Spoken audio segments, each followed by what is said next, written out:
Bonjour à tous, aujourd'hui je vais vous faire une petite vidéo pour vous présenter mes feutres coup de cœur que j'ai acquis il y a quelques années et que j'adore énormément. Ce sont les feutres Posca. Donc là j'en ai une petite collection, je n'ai pas tous les différents modèles, donc je vais vous présenter uniquement les trois que j'ai en ma possession. Vous aurez de plus dans les commerces et les sites marchands les très gros Posca pour tout ce qui est graphe, très gros dessin, et ensuite les Posca avec la mine pinceau. Donc actuellement moi j'ai trois catégories de Posca, c'est juste la mine qui change, hein. J'ai les Posca 5M, donc c'est les Posca avec une mine assez grosse qui sert bien pour tout ce qui est grosse surface. Ensuite, j'ai le Posca dont je me sers le plus. Il s'agit du 3MC. Donc la mine est un tout petit peu en dessous. Et ensuite, pour tout ce qui est petits détails et vraiment petits dessins, j'ai le Posca 1M avec la mine beaucoup plus fine. Donc, particularité de ces feutres Posca, ce sont des feutres en acrylique.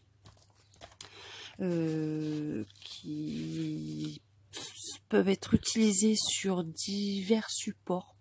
Vous pouvez l'utiliser sur bien sûr le papier, sur le bois, sur de la toile, sur du textile, sur vraiment toutes les surfaces. Vous pouvez customiser vraiment à l'infini. Il y en a même qui se font des dessins sur la peau avec. Ça, j'ai pas testé encore, mais c'est vrai que j'ai fait quelques customisations de vêtements, de sacs avec. Ça tient parfaitement.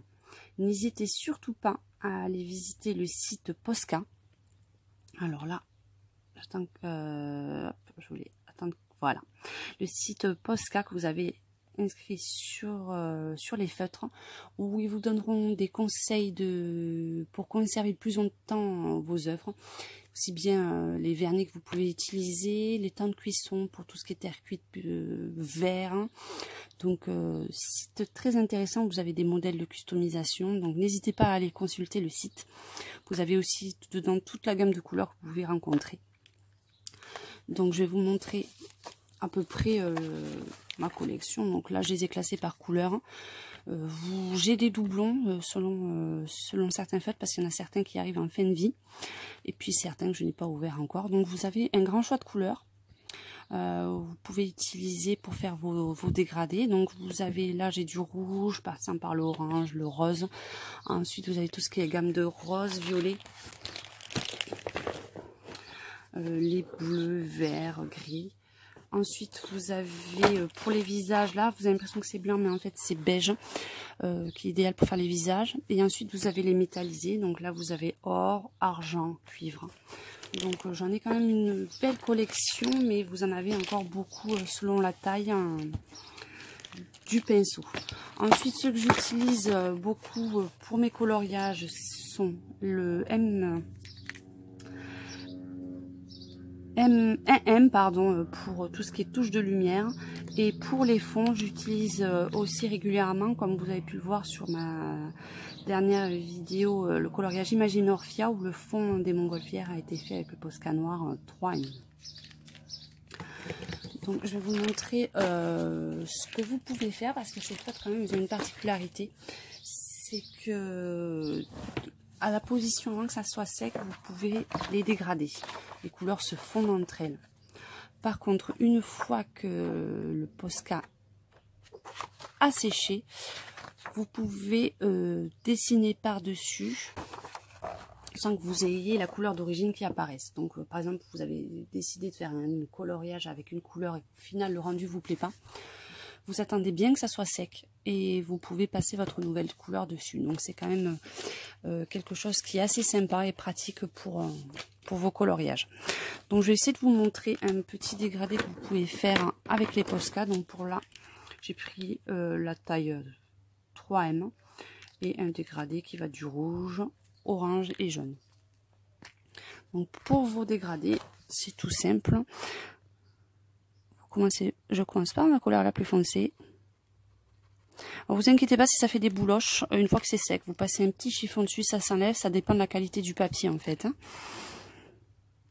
Et là, vous commencez avec la couleur rouge et vous descendez tout doucement. Donc, vous voyez, ça fait de plus en plus clair. Donc, vous pouvez faire des super dégradés avec ces feutres, hein. C'est vraiment l'avantage. Les couleurs se font très bien, mais n'attendez pas que ça soit sec parce que sinon, vous ne pouvez plus rien faire après, hein. Et voilà, avec le jaune. Donc, quand c'est sec, hein, vous avez juste à passer un petit chiffon. Là, c'est parce que je n'ai pas pris du papier de super qualité. Mais vous pouvez faire de super dégradés. Alors je voudrais essayer de voir si j'avais pas un endroit, un Posca qui est un peu sec pour vous montrer une fois que c'est sec comme vous pouvez passer dessus. Je crois que j'avais celui-là, mais bon celui-là il me plaît donc on va essayer de pas trop le dégrader. J'ai fait des tests tout à l'heure, mais je ne retrouve plus la page. C'était vers là.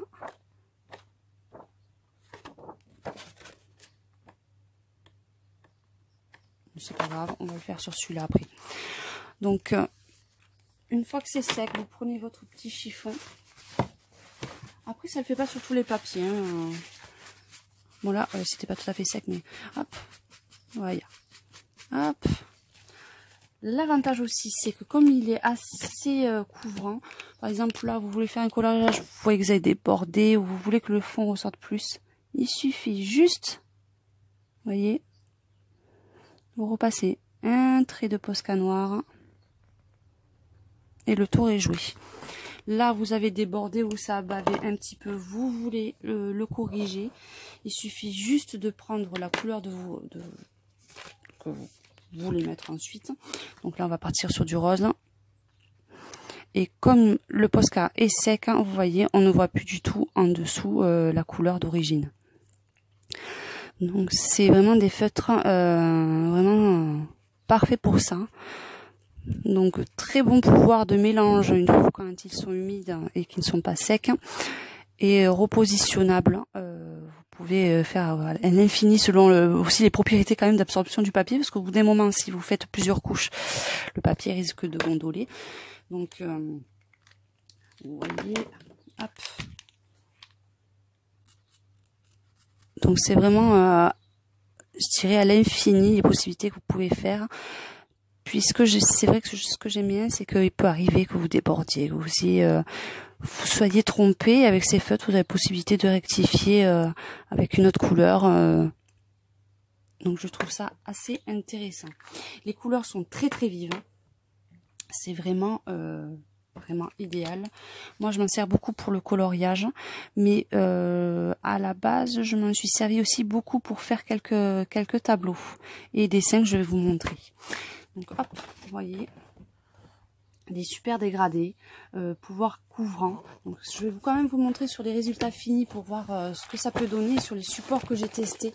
Là je les aurai pas tous, mais par exemple vous avez hop,